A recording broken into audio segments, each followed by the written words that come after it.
ছাগলকাণ্ডে আলোচিত মতিউর ও তার স্ত্রী পুত্রের বিদেশ যাত্রায় নিষেধাজ্ঞা নির্দেশ হাতে পেলেই ব্যবস্থা জানালেন আইজিপি। জিজ্ঞাসাবাদের জন্য নির্ধারিত দিনে উপস্থিত হননি বেনজিরের স্ত্রী ও দুই কন্যা। আইন অনুযায়ী ব্যবস্থা জানালেন দুদক সচিব। রাসেল ভাইপার আতঙ্ক, হাসপাতালে অ্যান্টিভেনম সংকট। মানিকগঞ্জে মারা গেছে 5 জন, আক্রান্ত হলে দ্রুত চিকিৎসার পরামর্শ। বৃষ্টি না হয় মৌলভীবাজার, সুনামগঞ্জ, হবিগঞ্জের বন্যা পরিস্থিতির কিছুটা উন্নতি, এখনো ভোগান্তিতে নিম্নাঞ্চলের বাসিন্দারা। এবং কুষ্টিয়ায় মাথা ভাঙা নদীর ওপরে সেতুর কাজ শেষ হয়ে 3 বছর আগে, নেই সংযোগ সড়ক, ভোগান্তিতে 10 লাখ মানুষ। দর্শক দেখছিলেন দেশ জনপদ সংবাদ শিরোনাম। পুরো সংবাদ জুড়ে আপনাদের সাথে থাকবো আমি কানিজ লাবণী। দর্শক এবার চলে যাচ্ছি বিস্তারিত সংবাদে। ছাগলকাণ্ডে এনবিআর সদস্য মতিউর রহমান, তার স্ত্রী লায়লা কানিজ ও ছেলে আহমেদ তৌফিকুর রহমান অর্ণবের বিদেশ গমনে নিষেধাজ্ঞা দিয়েছেন আদালত। দুদকের আবেদনের প্রেক্ষিতে ঢাকা মেট্রোপলিটন সিনিয়র স্পেশাল জজ মোহাম্মদ আশামস জগলুল হোসেনের আদালত শুনানি শেষে এ আদেশ দেন। এদিকে আদালতের নির্দেশনা পেলেই ব্যবস্থা নেওয়া হবে বলে জানান আইজিপি। আরও জানাচ্ছেন জুবাইর রাজিন। 15 লাখ টাকা মূল্যের একটি ছাগল কোরবানির জন্য কিনে ইফাত নামে এক তরুণ তার ফেসবুকে পোস্ট করেন। পরে জানা যায় সেই ছেলের বাবা জাতীয় রাজস্ব বোর্ডের সদস্য ডক্টর মতিউর রহমান। এরপরে সমালোচনার ঝড় ওঠে সামাজিক মাধ্যমে। প্রশ্ন উঠে আসে তার আয়ের উৎস নিয়ে। একজন সরকারি চাকরিজীবী হয়ে কিভাবে বিপুল সম্পদের মালিক হন তা উঠে আসে গণমাধ্যমের অনুসন্ধানে। তার ব্যাংক হিসেবে নগদ 100 কোটি টাকার খবরও বেরিয়ে আসে। বিষয়টি নজরে আসে দুর্নীতি দমন কমিশন দুদকের। তার অবৈধ সম্পদের বিষয়ে অনুসন্ধানের সিদ্ধান্ত নেয় সংস্থাটি। এদিকে মতিউর ও তার স্ত্রী সন্তানদের বিদেশ যাত্রায় নিষেধাজ্ঞা চেয়ে আদালতের কাছে আবেদন করে দুদক। এই আবেদনের প্রেক্ষিতে সোমবার মতিউর রহমান, তার স্ত্রী লায়লা কানিজ ও ছেলে আহমেদ তৌফিকুর রহমান অর্ণবের বিদেশ গমনে নিষেধাজ্ঞা দিয়েছেন আদালত। ঢাকা মেট্রোপলিটন সিনিয়র স্পেশাল জজ মোহাম্মদ আশামস জগলুল হোসেনের আদালত শুনানি শেষে এই আদেশ দেন। এদিকে রাজধানীতে এক অনুষ্ঠানে আইজিপি জানান, আদালতের নির্দেশনা পেলেই ব্যবস্থা নেওয়া হবে। আইনানুগ প্রক্রিয়ায় যখন আমরা যে কাউকেই যে কোনো সময় স্টপ করতে পারি না, এটা একটা আইনানুগ প্রক্রিয়া। আইনানুগ প্রক্রিয়ায় যখন যেটা করা হয়, এটার যে রিকোয়ারমেন্ট আছে সেই অনুযায়ী আমরা দায়িত্ব পালন করি। এর আগে সোমবার মতিউর রহমানকে ওএসডি করে প্রজ্ঞাপন জারি করে অর্থ মন্ত্রণালয়। জুবাইর রাজিন, দেশ টিভি, ঢাকা। এদিকে ছাগলকাণ্ডে আলোচনায় আসার পর সাবেক এনবিআর কর্মকর্তা মতিউরের প্রথম স্ত্রী লাকি এখন নিরুদ্দেশ। তিনি নরসিংদীর রায়পুরা উপজেলার চেয়ারম্যান। জনপ্রতিনিধিকে না পেয়ে সেবা বঞ্চিত হচ্ছেন ওই এলাকার মানুষ। দর্শকের ব্যাপারে বিস্তারিত জানাতে রায়পুরা উপজেলা পরিষদ চত্বর থেকে যুক্ত হচ্ছেন সহকর্মী সুমন বর্মন। সুমন, রায়পুরা উপজেলা চেয়ারম্যান লায়লা কানিজ লাকি কতদিন ধরে অফিসে আসছেন না? ওই অফিসের কর্মচারীরা কি বলছেন, এ ব্যাপারে কি তথ্য রয়েছে জানাবেন। আমি এখন আছি নরসিংদী রায়পুরা উপজেলা পরিষদে। আমি যে কক্ষটির সামনে আছি সেটা হলো উপজেলা পরিষদের চেয়ারম্যানের কক্ষ। এই উপজেলা পরিষদের চেয়ারম্যানের দায়িত্ব পালন করছেন আলোচিত এনবিআর কর্মকর্তার স্ত্রী লায়লা কানিজ লাকি। আমরা এখানে যারা দায়িত্বপ্রাপ্ত আছেন তাদের সাথে আমরা কথা বলেছি। তারা জানিয়েছেন যে ঈদের আগে সর্বশেষ 14 জুন তিনি এই উপজেলায় এসেছিলেন এবং প্রধানমন্ত্রীর যে কর্মসূচি খাদ্য সামগ্রী বিতরণ, সেই বিতরণে অংশগ্রহণ করেছিলেন। এবং তারপরেই সারা দেশব্যাপী ছাগলকাণ্ড নিয়ে তার স্বামী মতিউর রহমান আলোচনায় আসেন এবং সেই সঙ্গে মতিউর রহমানের অবৈধ সম্পদ এবং তার স্ত্রী লায়লা কানিজ লাকির অবৈধ সম্পদ নিয়ে সারা দেশব্যাপী আলোচনা হওয়ার পরে তিনিও গা ডাকা দিয়েছেন। আমরা তার গ্রামের বাড়িতে গিয়েছিলাম এবং সেই গ্রামের বাড়িতেও আমরা তালাবদ্ধ পেয়েছি। গ্রামের লোকজন জানিয়েছে যে ঈদের পর তিনি রায়পুরায় আসেননি। আমি এই ব্যাপারে কথা বলতে চাই এই উপজেলা পরিষদের একজন কর্মচারীর সঙ্গে। আপনার উপজেলা পরিষদের চেয়ারম্যান সর্বশেষ কবে উপজেলা পরিষদে এসেছিলেন এবং কবে থেকে তিনি এখানে অনুপস্থিত আছেন? সরকারিভাবে উনি আসছিলেন 13 তারিখ, সম্ভবত 13 তারিখ। আর এরপরে 14 তারিখে উনি প্রধানমন্ত্রীর ঈদ উপহার যেটা ছিল ওটা বিতরণ করতে আসছিলেন। পরবর্তীতে উনি আর আসেননি। আর উনি না আসার কারণে কি ধরনের নাগরিক সেবা বিঘ্ন হচ্ছে? নাগরিক সেবা যতটুকু আমাদের অফিস থেকে দেওয়া দরকার আমরা অতটুকু দিচ্ছি, আর যতটুকু উপজেলা চেয়ারম্যান স্যার থাকাতে যেটা হয় ওটা তো এখন না, সেক্ষেত্রে ওইটা আমরা দিতে পারছি না। ধন্যবাদ আপনাকে। আমরা একজন সেবাগ্রহীতার সঙ্গে কথা বলতে চাই।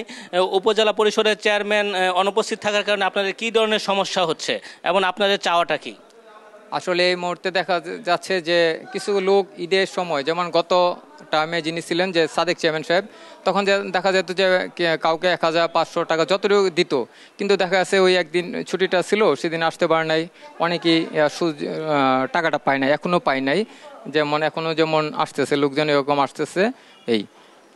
একটি কথা বলতে চাই সব সময় যে অল্প কয়েক বছর জন্য আমরা পৃথিবীতে আসছি, কত কাজ করতে হবে। বাংলাদেশ আমাকে কি দিলেও সেটা না ভেবে জন্মভূমি ঋণ শোধ করতে জনস্বার্থে এমন কিছু ভালো কাজ করে যেতে হবে যাতে মৃত্যু পর সদ্গায় যায় হিসেবে বিশ্ববাসী আজীবন স্মরণ রাখে। এবং আপনারা জানেন যে ছাগলকাণ্ড নিয়ে একটা ঘটনা ঘটছে। আমি শুধু এটুকু বলতে চাই, কিয়ামতে হাস্যের ময়দান নাকি এটা, যে পিতা তার সন্তানকে চিনে না। জানি না এটা নিয়ে হাইকোর্টে রিট হয় কিনা, কেউ কয় কিনা, জানি না, এরকম বিষয়। এই ধন্যবাদ আপনাকে। আমি একটু জানাতে চাচ্ছি যে মূলত লাইলা কানিজ লাকি সে ঢাকায় বসবাস করতেন।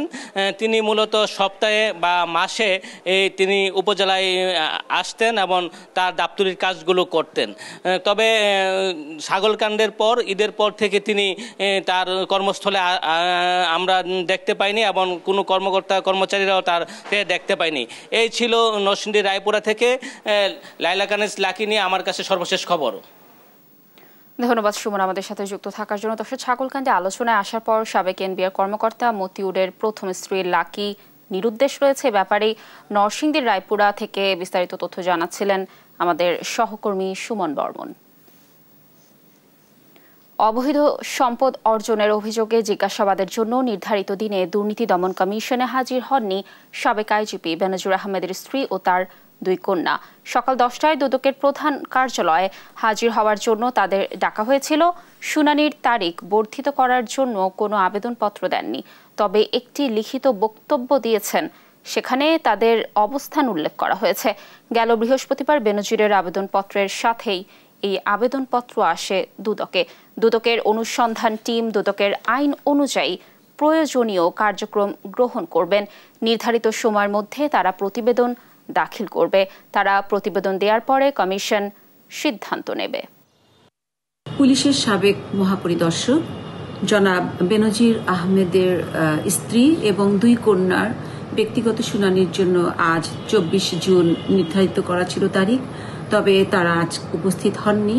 পরবর্তী কার্যক্রম তাদের প্রতিবেদন দেওয়ার পরে কমিশন সিদ্ধান্ত গ্রহণ করবেন কি করবেন তাদের সুপারিশের উপর ভিত্তি করে, এবং অন্যান্য ক্ষেত্রে অন্যান্য ব্যক্তিদের ক্ষেত্রে আইনি প্রক্রিয়া যেভাবে কার্যক্রম করা হয় ঠিক সেভাবেই একইভাবে এই কার্যক্রম চলবে।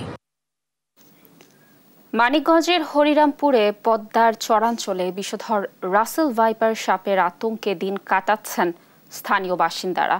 একের পর এক বিষাক্ত এ সাপের দেখা মিলছে উপজেলার চরাঞ্চলের পদ্মা নদী তীরবর্তী বিভিন্ন এলাকায়। চরাঞ্চলে কৃষি জমির ফসল তোলা ও গবাদি পশুর ঘাস সংগ্রহ করা নিয়ে বিপাকে পড়েছেন কয়েকটি ইউনিয়নের হাজার হাজার কৃষক। পদ্মা তীরবর্তী এলাকা এবং চরাঞ্চলের বসবাস করা মানুষেরা রয়েছেন মারাত্মক আতঙ্কে। সম্প্রতি এই সাপের আক্রমণে প্রাণ হারিয়েছেন 5 জন ব্যক্তি। মানিকগঞ্জ প্রতিনিধি আব্দুল আলিমের পাঠানো তথ্য ভিডিও চিত্রে ডেস্ক রিপোর্ট। মানিকগঞ্জের ফসলি জমিতে উপদ্রব বেড়েছে দেশজুড়ে আলোচনায় থাকা অত্যন্ত বিষধর সাপ রাসেল ভাইপারের। জেলার হরিরামপুর উপজেলার পদ্মা নদী তীরবর্তী জেগে ওঠা চরাঞ্চল নির্মল আবহাওয়া নির্জনতার কারণে পরিণত হয়েছে সাপের নির্ভরযোগ্য আবাসে। লেসরাগঞ্জ, সুতালুরি, আজিমনগর ইউনিয়নের বেশ কিছু এলাকার বিস্তীর্ণ জমিতে অবাধ বিচরণ বেড়েছে বিষধর সাপের। ফসল তোলা ও গবাদি পশুর ঘাস সংগ্রহ করা নিয়ে বিপাকে পড়েছেন স্থানীয়রা। চরাঞ্চলের মানুষ আমরা এই প্রায় 3 বছর যাবত এই সাপের উৎপত্তিটা বাড়ছে। সেটা হচ্ছে আমাদের গ্রাম্য ভাষায় ওটাকে বলে হচ্ছে আপনার এই চন্ডগুড়া বলে, এই বলের মতো ছাপা ছাপা আর এরকম মোটা হয়। সাপগুলো খুবই আতঙ্কিত। ওগুলো আপনার মাটির সাথে কালার মিশে থাকে, দেখা যায় না, ঠিক পাওয়া যায় না। ভুট্টা খেতে আতঙ্ক, ধান খেতে রাতালে আতঙ্ক, যারা হচ্ছে আমাদের এই যে পাড়াল দিয়ে যে মাছ টাছ মারে এরাও খুব আতঙ্কিত আছে। আমরা একটা বিশাল একটা রোদের মধ্যে আমরা থাকি, আমাকে ফুরি খুবই আমাকে জীবনের ভার একটা লিস। আমরা বয়ের মধ্যেই চলি, আমাকে আন্ধারে কোনো চলাচল কোনো ই নাই, আমাকে লাইট ছাড়া আমরা চলবেরই পারিনি। গান হরাই পরে চলে যায়, তো কামড় দিলে তো মরে গেত গা। তো পরে লাঠি লুড়ি আমি লাঠি এনে পরে বাইরে ওটারে মারছি। তবে সাপ সম্পর্কে তেমন কিছু না জানায় আক্রমণের শিকার হচ্ছেন স্থানীয়রা। সম্প্রতি এ সাপের আক্রমণে প্রাণ হারিয়েছেন 5 ব্যক্তি। ভাই কোনো মানুষ মারা গেল, এই যে পাশে একদিন মারা গেল, তারপরে এই পাশে একদিন মারা গেছে, তারপরে শালিখুর মারা গেছে একদিন। রিপোর্ট ফোন নিয়ে গেছে, সেখানে 5 দিন আসলো, তার হেনতে হাসপাতাল নাম কাটে দিছে, পরে হয়ে বানিয়েছে 2 দিন থাইকে তারপর রাসেলস ভাইপার সহ যে কোনো বিষধর সাপের আক্রমণ হলে দ্রুত নিকটস্থ স্বাস্থ্যকেন্দ্রে যাওয়ার পরামর্শ স্বাস্থ্য বিভাগের এই কর্মকর্তার। যখন সাপে কাটবে যে আপনার সময়টা যাতে নষ্ট না করেন, ইউজুয়ালি আমি বলে থাকি, কিংবা আমাদের মাঠকর্মীরা আছে ওদেরকে বলতে বলি যে ওঝার কাছে না নিয়ে যাতে সময়টা নষ্ট না করে। হেলথ কমপ্লেক্সের যদি সরাসরি আসার সাথে সাথে তো আমরা বলি, এছাড়াও আমরা বলি যদি হেলথ কমপ্লেক্স থেকে মেডিকেল কলেজ কারো কাছে হয় সেই ক্ষেত্রে যেন সে দ্রুত মেডিকেল কলেজ হাসপাতালে নিয়ে যায়, তাহলে হয়তো বা জীবনটা বাঁচানো সম্ভব হয়। বিষধর এই সাপ দ্রুত বংশবিস্তার ঘটায় বলে এর উপদ্রব নিয়ন্ত্রণে জরুরি ব্যবস্থা নেওয়ার দাবি সচেতন মহলের। নিউজ ডেস্ক, দেশ টিভি। উপকূলীয় জেলা ভোলায় বিষধর রাসেল ভাইপার সাপ নিয়ে তীব্র আলোচনা আর আতঙ্ক বিরাজ করছে। গত 1 সপ্তাহ ধরে এ জেলার বিভিন্ন স্থানে সাপে কাটা রোগীরা ভর্তি হচ্ছেন হাসপাতালে। তবে সাপে কাটা রোগীদের চিকিৎসায় প্রয়োজনীয় সংখ্যক ভ্যাকসিন না থাকায় হতাশা বিরাজ করছে জনমনে। 20 লাখ মানুষের জন্য মাত্র 295টি স্নেক অ্যান্টিভেনম ভ্যাকসিন কতটুকু কার্যকর তা নিয়েও প্রশ্ন তুলছেন অনেকে। সাপে কাটা রোগীর জন্য প্রয়োজনীয় ভ্যাকসিন ও চিকিৎসা সেবা নিশ্চিতের দাবি এলাকাবাসীর। ভোলা থেকে সহকর্মী ছোটন সাহার পাঠানো তথ্যচিত্রে টুম্পা ফ্রোজের ডেস্ক রিপোর্ট। গত 1 সপ্তাহ ধরে উপকূলীয় জেলা ভোলায় সর্বত্র সাপের আতঙ্ক। এরই মধ্যে জেলায় সন্ধান মিলেছে অন্তত 15টি বিষধর রাসেলস ভাইপার সাপের। এ সাপে কেউ দংশিত না হলেও আতঙ্কিত মানুষ সাপগুলোকে মেরে ফেলেছে। তবে একটি সাপকে অবমুক্ত করেছে বন বিভাগ। অন্যদিকে সপ্তাহ জুড়ে বিভিন্ন প্রজাতির সাপের কামড়ে আহত হয়েছেন 7 জন। প্রতিদিন জেলার বিভিন্ন হাসপাতালে আহতরা ভর্তি হয়ে চিকিৎসা নিচ্ছেন। তবে হাসপাতালগুলোতে সাপে কাটার রোগীদের জন্য নেই প্রয়োজনীয় সংখ্যক ভ্যাকসিন। 20 লাখ জনগোষ্ঠীর জেলায় 6 হাসপাতালে সরবরাহ করা হয়েছে মাত্র 295টি স্নেক অ্যান্টিভেনম ভ্যাকসিন। আমরা সাপের কারণে ভয় বৃদ্ধি পাইতেছি, এই জন্য আমরা চিকিৎসা চাইতেছি। আপনাদের কোনো মানুষের সাপের কারণে আমরা দ্রুত যেন হাসপাতালে এসে 7,000 টিকিট আমরা পাই। বলো হসপিটালে এই রাসেল ভাইপার কামড় দিলে যেন ভ্যাকসিন থাকে এবং ভ্যাকসিনের জন্য ব্যবস্থা করা হয়, আমি অনুরোধ জানাচ্ছি। সাপে কাটা রোগীর চাপ বাড়লেও ঠিকমতো চিকিৎসা সেবা চলছে বলে জানান চিকিৎসকরা। সাপে কাটা রোগীর পরিমাণ আগের থেকে বর্তমানে এখন বাড়ছে। প্রতিদিনই প্রায় 2-3টা কেস এরকম আসতেছে। রোগী যারা আসছে প্রাথমিক চিকিৎসা দিয়ে বাড়িতে যেতে পারছে। আমাদের পর্যাপ্ত চিকিৎসার ব্যবস্থা রয়েছে। যত তাড়াতাড়ি আমাদের কাছে নিয়ে আসা যাবে সাপে কামড়ানোর পরে, তত তাড়াতাড়ি আমরা অ্যান্টিভেনম আমরা শুরু করতে পারবো। এদিকে সাপ আতঙ্কে প্রাণী সম্পদ বিভাগ থেকে বাড়তি সতর্কতা নেওয়া হয়েছে বলে জানান কর্মকর্তারা। প্রাণী সম্পদকে রক্ষা করার জন্য আমরা সার্বিক সকল ইউরোদেরকে, সকল উপজেলা অফিসারদেরকে আমরা নির্দেশনা দিয়েছি যেন পরিষ্কার পরিচ্ছন্ন রাখে আর খামারের যেন সতর্ক অবস্থানে থাকেন। পরিবেশের জন্য সাপ বাঁচিয়ে রাখার আহ্বান জানান বিভাগীয় বন কর্মকর্তা। আননেসেসারি একটা গর্তের ভিতরে হাত না দেয়, এক জায়গায় গিয়ে যে সাপ যেখানে থাকে সেখানে গিয়ে খোঁজাখুঁজি করে সাপকে ডিস্টার্ব না করে, তাহলে সাপটা নিরাপদে থাকবে এবং মানুষকে ডিস্টার্ব করবে না, মানুষকে কামড়াবে না। সাপে কাটা রোগীদের জন্য উন্নত চিকিৎসা ও প্রয়োজনীয় ভ্যাকসিন সরবরাহের দাবি ভোলাবাসীর। নিউজ ডেস্ক, দেশ টিভি। বৃষ্টি না হওয়ায় কিছুটা উন্নতি হচ্ছে মৌলভীবাজার, সুনামগঞ্জ, হবিগঞ্জের বন্যা পরিস্থিতির। তবে থেমে নেই নিম্নাঞ্চলের বাসিন্দাদের ভোগান্তি। সহকর্মীদের পাঠানো তথ্যচিত্রে ফরিহা ইসলামের ডেস্ক রিপোর্ট। আমরা অনেক কষ্টে আছি, তাদের খানি দানি সবকিছু অনেক কষ্টের। বানভাসী মানুষ এভাবেই জানাচ্ছিলেন তাদের দুঃখের কথা। সাহায্য না পাওয়ায় অনাহার অর্ধাহারে দিন কাটছে মৌলভীবাজারের হাকালুকি হাওরবাসীর। ছেলে মেয়ে নিয়ে উপাস অনাহার থাকতেছে, চিরামুড়ি যাওই পাই এগুলো খাই, সরকারি বাবদে কিছু পাই নাই। আমার একটা প্রতিবন্ধী সন্তান নিয়ে অনেক কষ্টে আছি, আমরা কোনো সরকারি প্রতিদান পাই না। এদিকে সুনামগঞ্জে নদ নদীর পানি কমতে থাকায় আশ্রয় কেন্দ্র থেকে ফিরতে শুরু করেছেন বানভাসী মানুষ। পানি উন্নয়ন বোর্ডের তথ্য মতে সুনামগঞ্জ সুরমা নদীর পানি বিপদসীমার ৩৯ সেন্টিমিটার নিচ দিয়ে প্রবাহিত হচ্ছে। নদ নদীর পানি কমলেও বাড়ছে বানভাসী মানুষের ভোগান্তি। বন্যার তাণ্ডবে সবচেয়ে বেশি ক্ষতিগ্রস্ত হয়েছে দোয়ারা বাজার, ছাতক ও সুনামগঞ্জ সদর। পানির স্রোতের গতি নিম্নাঞ্চলের বসতভিটা তছনছ করে দিয়েছে। চরম বিপাকে সুনামগঞ্জের ৭ উপজেলার ৬.৫ লাখ মানুষ। এই পানি চারিবাদী জিনিসপত্র ভাঙ্গে লাখড়ি কুড়া সপ্তাহ বাসায় নিছি কি গড়ে দরে ভাঙ্গিয়া টাইডিয়া করে বেড়া উড়া ভাঙ্গিয়া হালাই দিছে পানি। এখন বাচ্চা কাচ্চা পানির মাঝে হাতড়িয়া ভিতরে কলেজে উঠছি যখন আছি। হবিগঞ্জের নবীগঞ্জ অংশে কুশিয়ারার পানি কমে বিপদসীমা ৭ সেন্টিমিটার উপর দিয়ে প্রবাহিত হচ্ছে। লোকালয়ের প্রধান খাল নালা ভরাট থাকার কারণে পানি নামছে ধীর গতিতে। এতে ভোগান্তি আরও দীর্ঘ হওয়ার শঙ্কা বন্যা দুর্গতদের। বন্যার ফলে নবীগঞ্জে ৪০ হেক্টর জমির শাকসবজি ও ২৫ হেক্টর আউশ ধানের ক্ষতি হয়েছে। এছাড়া অন্তত ২০টি মাছের ঘের তলিয়ে গেছে পানিতে। এখনো ঘরবাড়ি ও রাস্তাঘাট ডুবে থাকায় ভোগান্তিতে ৪০,০০০-এরও বেশি মানুষ। রাস্তা মুখা তোমানি বাড়ি ঘরে তো আর পানি আছে ভাই, ঘর তো গইতেই বলছে বাড়ি ঘরে এনে পানি না হামলে আইতাম খিলিয়ারে বাবা ওগুলো আল্লাহ জানুন বাবা, আমরা কিটা হইমু হলছেন পানি কতদিন নিব হোম। গেল কয়েকদিন পাহাড়ি ঢল ও বৃষ্টি না হওয়ায় বাড়িঘর থেকে নেমে যাচ্ছে বন্যার পানি, তবে রেখে যাচ্ছে ক্ষতচিহ্ন। ফারিহা ইসলাম মিম, নিউজ ডেস্ক, দেশ টিভি। সেতু আছে, নেই সংযোগ সড়ক। ৩ বছর আগে কাজ শেষ হলেও ভূমি অধিগ্রহণ জটিলতায় অকেজো হয়ে পড়ে আছে মাথাভাঙা নদীর উপর নির্মিত প্রায় ৭.৫ কোটি টাকার সেতু। ফলে চরম ভোগান্তির মধ্যে পড়েছে কুষ্টিয়া ও মেহেরপুরের ২ উপজেলার ১০ লাখ মানুষ। জমির মালিকদের দাবি, জমি অধিগ্রহণ ছাড়াই সেতু নির্মাণ করেছে এলজিইডি। এ বিষয়ে কোনো যোগাযোগই করেননি তারা। আর এলজিইডির কর্মকর্তারা বলছেন, জমি অধিগ্রহণের জন্য বারবার বসলেও জমি দিচ্ছেন না মালিকেরা। ইরফান রানার ক্যামেরায় নাহিদ হাসান তিতাসের রিপোর্ট। ২০২১ সালে কুষ্টিয়ার দৌলতপুর ও মেহেরপুরের গাংনী উপজেলার যোগাযোগের সুবিধার্থে প্রায় ৭.৫ কোটি টাকা ব্যয়ে মাথাভাঙা নদীর ওপর নির্মাণ করা হয় এই সেতুটি। তবে নির্মাণ কাজ শেষ হওয়ার ৩ বছর পেরিয়ে গেলেও ভূমি অধিগ্রহণ জটিলতায় এখনো হয়নি সংযোগ সড়ক, তাই চলাচলের উপযোগী হয়নি সেতুটি। ফলে চরম ভোগান্তির মধ্যে পড়েছে কুষ্টিয়ার দৌলতপুর উপজেলা ও মেহেরপুরের গাংনী উপজেলার প্রায় ১০ লাখ মানুষ।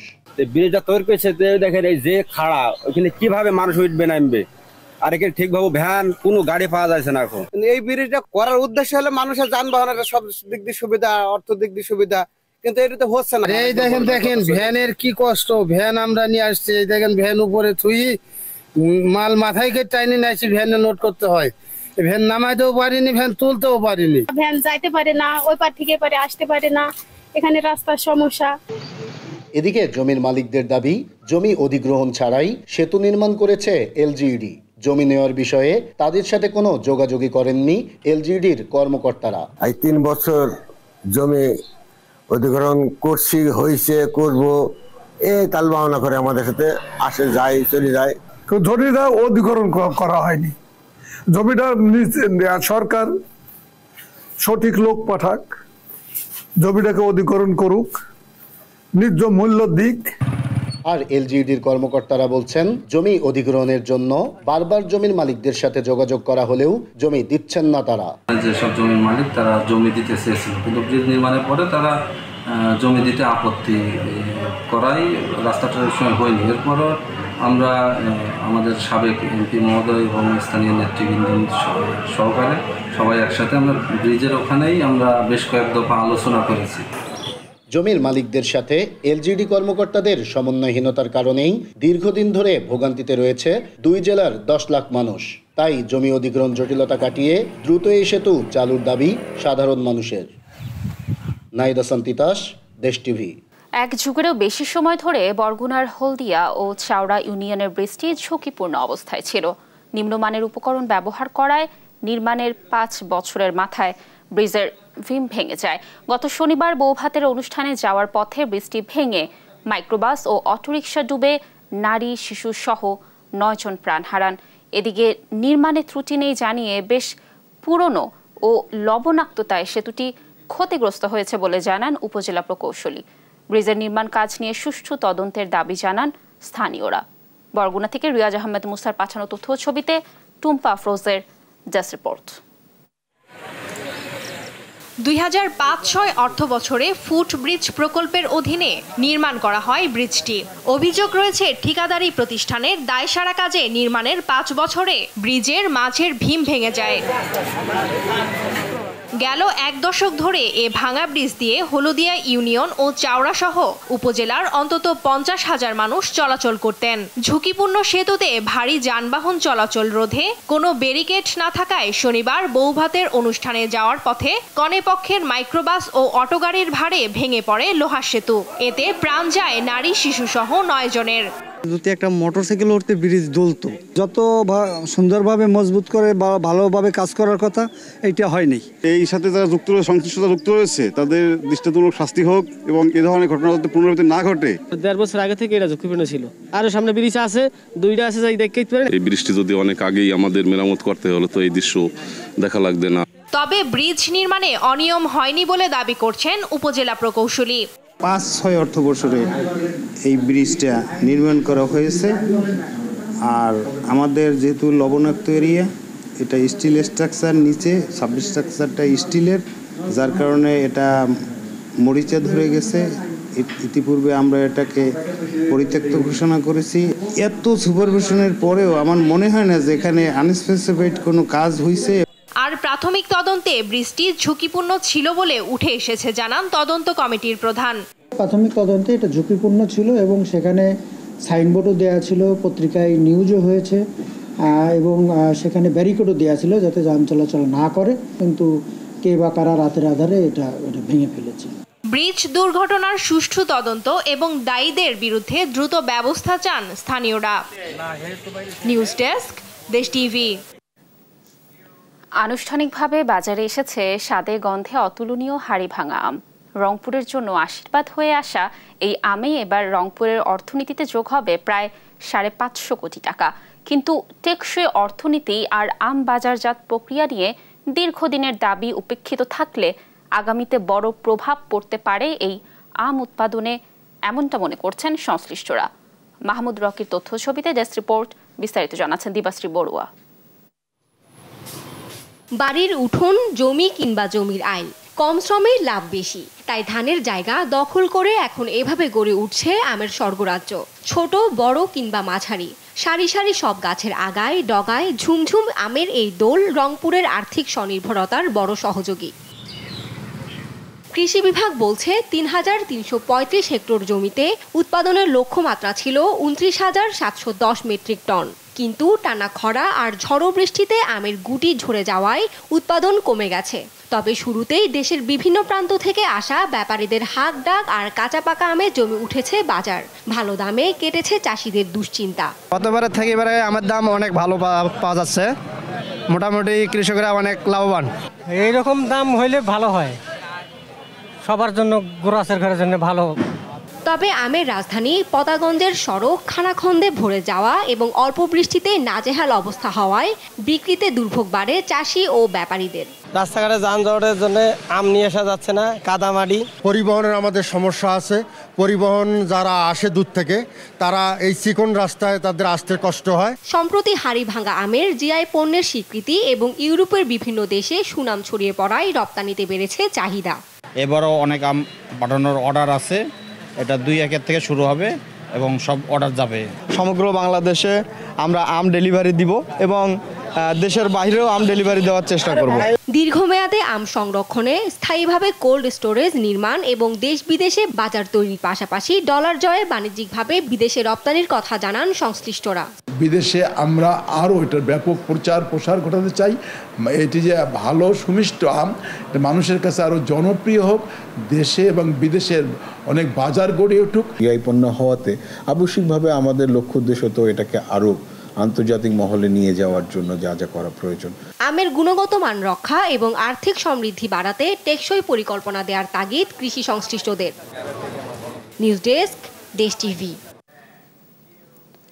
খাল, বিল, নদী, নালা সহ উন্মুক্ত জলাশয়ে বৃদ্ধি পেয়েছে মাছ উৎপাদন, যার কারণে মিঠাপানির মাছ আহরণে বিশ্বে তৃতীয় থেকে দ্বিতীয় অবস্থানে উঠে এসেছে বাংলাদেশ। তবে অবস্থান ধরে রাখতে নানা চ্যালেঞ্জের কথা জানিয়েছেন মৎস্য বিজ্ঞানীরা। ইলিয়াস আহমেদের তথ্যচিত্রে বিস্তারিত জানাচ্ছেন ফারিহা ইসলাম।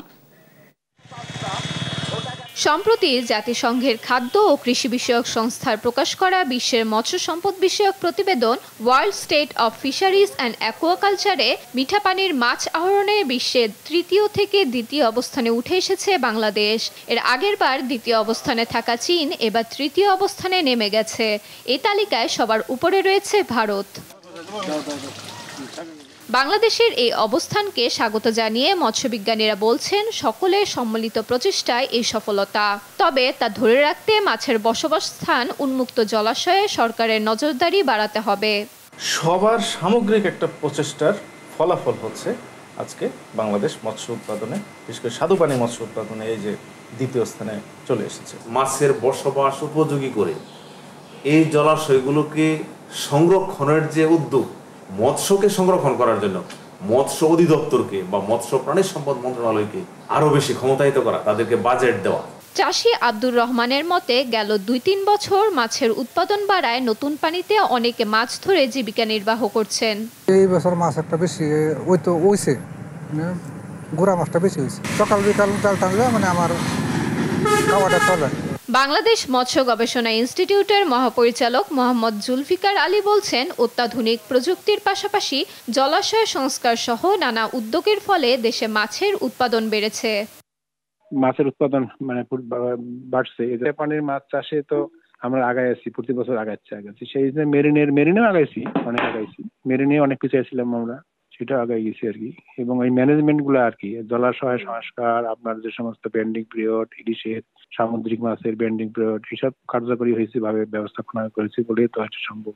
গেল বছর বাংলাদেশে 48 লাখ টন মাছ উৎপাদন হয়েছে। এর মধ্যে চাষের মাছ 32 লাখ টন, উন্মুক্ত জলাশয় থেকে আহরণ করা হয় 13 লাখ টন, বাকিটা সমুদ্র থেকে সংগ্রহ করা। নিউজ ডেস্ক, দেশ টিভি। উদ্বোধনের দ্বারপ্রান্তে সিরাজগঞ্জের বেসিক শিল্প পার্ক। অবকাঠামোগত কাজ প্রায় শেষ।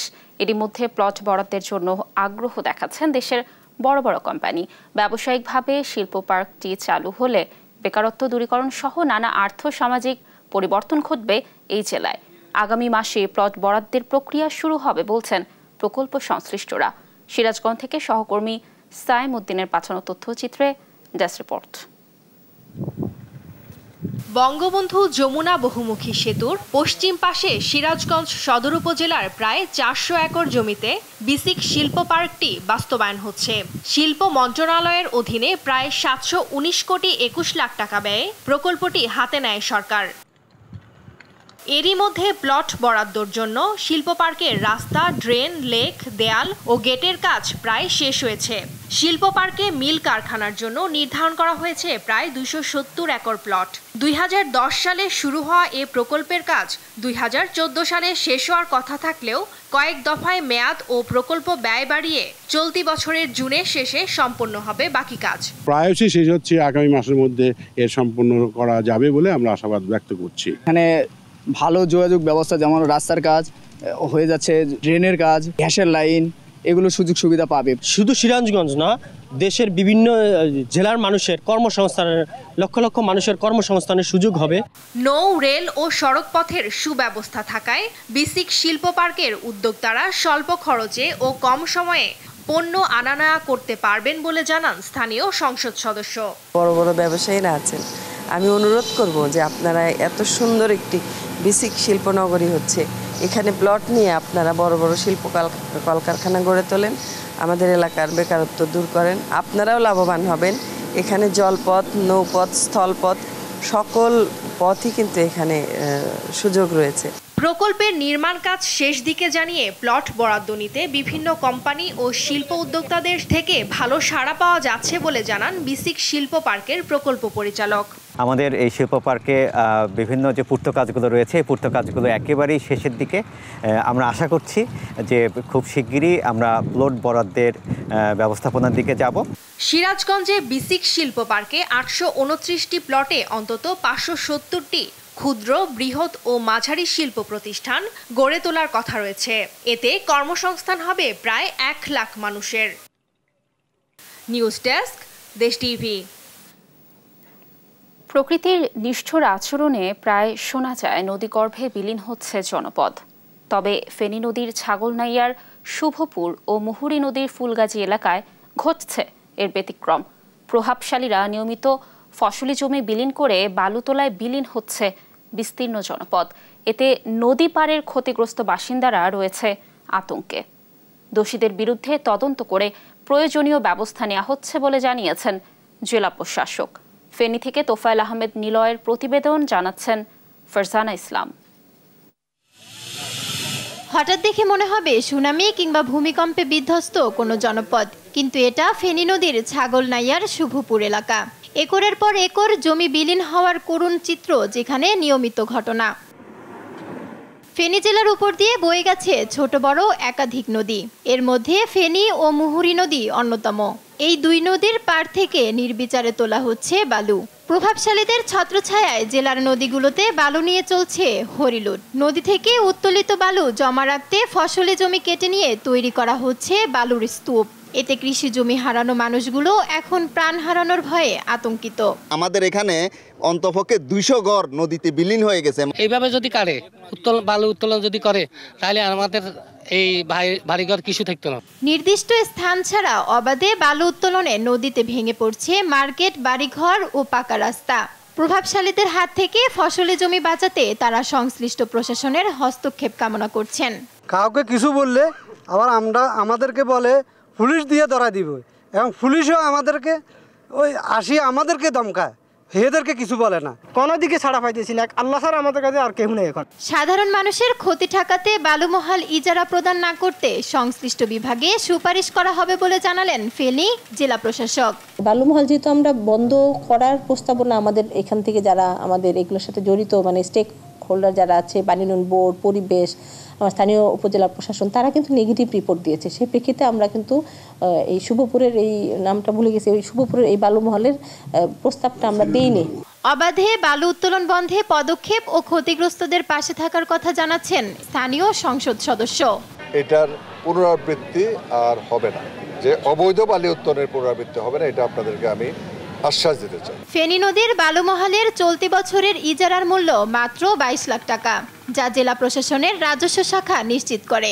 অথচ এখান থেকে প্রতি বছর যে পরিমাণ বালু উত্তোলন হয় তার বাজার মূল্য শত কোটি টাকার কম নয় বলে দাবি সংশ্লিষ্টদের। নিউজ ডেস্ক, দেশ টিভি। পটুয়াখালীর পর্যটন কেন্দ্র কুয়াকাটায় পর্যটকদের বিনোদনে নতুন মাত্রা যোগ করতে 2015 সালে নির্মাণ করা হয় ইলিশ পার্ক নামের একটি পর্যটন স্পট। এখানে গাছের মগডাল থেকে নিচ পর্যন্ত সর্বত্রই চড়ুই পাখির মেলা। সন্ধ্যা থেকে সকাল পর্যন্ত চড়ুই পাখির কিচিরমিচির শব্দে আনন্দ উপভোগ করেন ঘুরতে আসা পর্যটক ও স্থানীয়রা। পটুয়াখালী থেকে সহকর্মী সাইদ ইব্রাহিমের পাঠানো তথ্যচিত্রে টুম্পা আফরোজের ডেস্ক রিপোর্ট। গাছের মগডাল থেকে নিচ পর্যন্ত সর্বত্রই চড়ুই পাখির আনাগোনা। দেখে মনে হতে পারে এ যেন চড়ুইয়ের মেলা। দৃশ্যটি চোখে পড়বে পটুয়াখালীর পর্যটন কেন্দ্র কুয়াকাটার ইলিশ পার্কে। কুয়াকাটায় পর্যটকদের বিনোদনে নতুন মাত্রা যোগ করতে 2015 সালে নির্মাণ করা হয় ইলিশ পার্ক পর্যটন স্পট। তখনই এ পার্কে রোপণ করা হয় 3টি বকুল গাছ সহ বেশ কিছু ফুল গাছ। গত 2 বছর ধরে এসব গাছ চড়ুই পাখির আবাসস্থলে পরিণত হয়েছে। প্রতিনিয়ত বিকেল গড়িয়ে সন্ধ্যা নামলেই এসব গাছ ঘিরে বসে চড়ুই পাখির মেলা। আর সন্ধ্যা থেকে সকাল পর্যন্ত চড়ুই পাখির কিচিরমিচির শব্দে মুখরিত থাকে ইলিশ পার্ক এলাকা। আলো আধারে চড়ুইয়ের কিচিরমিচির শব্দ আর নাচানাচি দেখে মুগ্ধ পর্যটক সহ স্থানীয় মানুষ। সারা রাতি চড়ুই পাখির ডাক থাকে, আমরা সকালের ঘুম ভাঙে চড়ুই পাখির ডাক শুনে। শহর অঞ্চলে এরকম একটা ওয়েদার পাই না, আমরা আসলে এরকম জায়গাও পাই না, তো সব মিলাই আমাদের খুব ভালো লাগছে। ইলিশ পার্কের চড়াই পাখিগুলা এতই সুন্দর, এতই কিচিরমিচির শব্দে আমাদের খুবই আনন্দ লাগতেছে। বিভিন্ন পর্যটক এ জায়গায় আসে ইলিশ মাছ দেখার জন্য, বিশেষ করে তার সাথে চড়ুই পাখিগুলো দেখতে পারে, খুব তারাও খুশি। এসব পাখি ধরে রাখতে পরিবেশ সৃষ্টি সহ খাবার দেওয়ার ব্যবস্থা করা হচ্ছে বলে জানান ইলিশ পার্কের স্বত্বাধিকারী। তো সন্ধ্যাবেলার যে এনভায়রনমেন্টটা হয় অসাধারণ, ওদের কিচিরমিচির ডাকে খুব এনজয় করে, আমাদের এখানে যারা গেস্ট আসে তারা খুব এনজয় করে। তো আমরা চেষ্টা করছি আগামী দিনগুলোতে এই পাখিগুলিকে কিভাবে ধরে রাখা যায়, ওদের খাবারের ব্যবস্থা করা, পাশাপাশি ওদের যত্ন নেওয়া। সরকারি বেসরকারিভাবে বেশি বেশি গাছ রোপণের মাধ্যমে কুয়াকাটার সর্বত্র পাখিদের অভয়াশ্রম গড়ে উঠবে এমন প্রত্যাশা সবার। নিউজ ডেস্ক, দেশ টিভি। দর্শক, শেষ করব দেশ জনপদ সংবাদ। তার আগে শিরোনামগুলো জানিয়ে দিচ্ছি আরও একবার।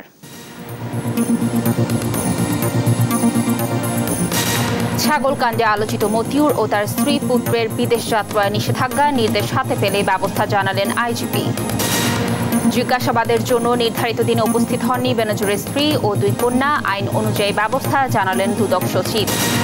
রাসেল ভাইপার আতঙ্ক, হাসপাতালে অ্যান্টিভেনম সংকট, মানিকগঞ্জে মারা গেছে 5 জন, আক্রান্ত হলে দ্রুত চিকিৎসার পরামর্শ।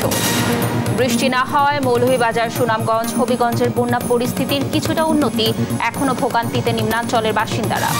এবং কুষ্টিয়ায় মাথাভাঙা নদীর ওপরে সেতুর কাজ শেষ হয়ে 3 বছর আগে নেই সংযোগ সড়ক, ভোগান্তিতে 10 লাখ মানুষ।